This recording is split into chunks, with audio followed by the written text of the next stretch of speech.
Assalamu alaikum, I'm Aisha and you're watching Samaa News. Here are today's headlines. Iranian Foreign Minister Abbas Araghchi has said that negotiations between Iran and Oman over the Strait of Hormuz are in their final stages. The talks are aimed at resolving the standoff over the vital shipping route, with Tehran and Muscat now reportedly close to an agreement.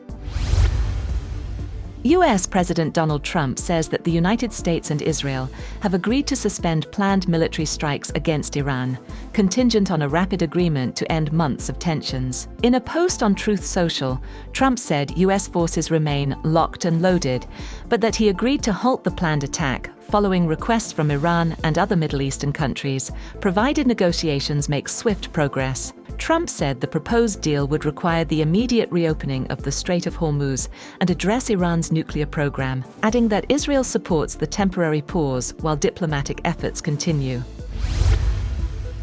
Iran has denied US President Donald Trump's claim that Tehran requested Washington to pause military strikes, calling the statement a lie.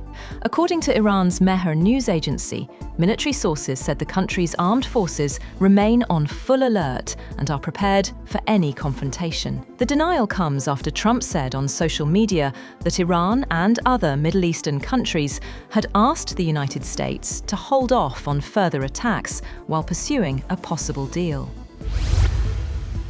Iran's Major General Ali Abdullahi has warned that countries supporting the United States in the war will face the consequences. The commander of Iran's Khatam al-Anbiya central headquarters said any state acting as a defensive shield for America will burn in the fire of war. Meanwhile, Iranian lawmaker Hassan Ghashgavi has said that mediators are working to revive the 14-point Islamabad agreement that briefly halted the Iran-US war in June. He says the Strait of Hormuz remains the key issue, with mediators now holding discussions to resolve the standoff.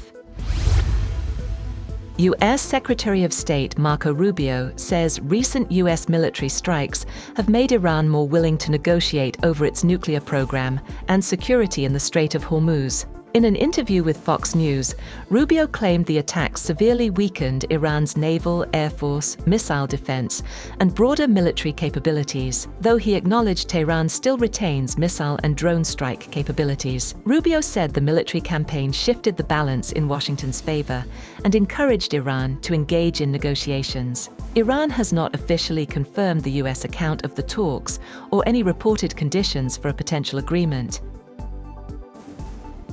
At least 15 people, including 5 police officers, have been martyred while several others injured in a suicide blast near Kabul police station in Swat. Police say the attacker tried to enter the compound but was stopped at the main gate. The blast occurred as a peace protest was underway at Kabul Chowk.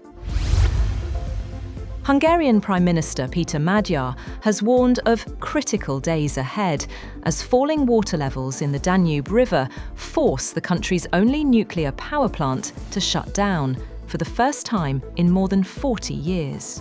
The shutdown comes as Europe faces another intense heatwave, with prolonged drought affecting water supplies, river transport, and power generation across the continent. At least 8 Palestinians were killed in Israeli strikes across the Gaza Strip on Sunday, according to Gaza's civil defense, despite a new US-backed roadmap aimed at advancing a ceasefire and Hamas disarmament. The attacks hit Deir el-Balah, Khan Yunis, and Gaza City, as diplomatic efforts continued to revive last year's ceasefire agreement. Hamas said it would consider disarmament only after Israel halts military operations and withdraws its forces, while Israel insists any withdrawal depends on what it calls Hamas's genuine disarmament. Negotiations remain ongoing, but fresh violence has cast doubt over prospects for implementing the proposed peace plan. 3 people were killed and at least 21 injured after a homemade bomb exploded outside an upscale Italian restaurant in central Moscow on Saturday evening, Russian authorities said. Officials said the blast occurred after a woman carrying the device was stopped by a security guard outside the Balzi Rossi restaurant. The woman, the guard, and a customer were killed in the explosion. Authorities have launched an investigation and are examining whether the bomb was detonated remotely. No group has claimed responsibility, and Russian officials have not identified any suspects.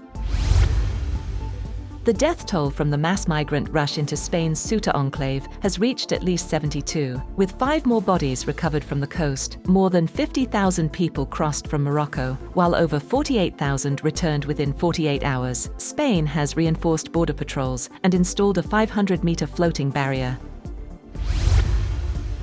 Heavy rains and flooding have triggered emergency responses across China, with thousands evacuated from high-risk areas. In Jilin province alone, more than 8,300 people were moved to safety as flash flood risks rose. Flooding has also affected Heilongjiang, Gansu, and Chongqing, with rain expected to continue through Tuesday.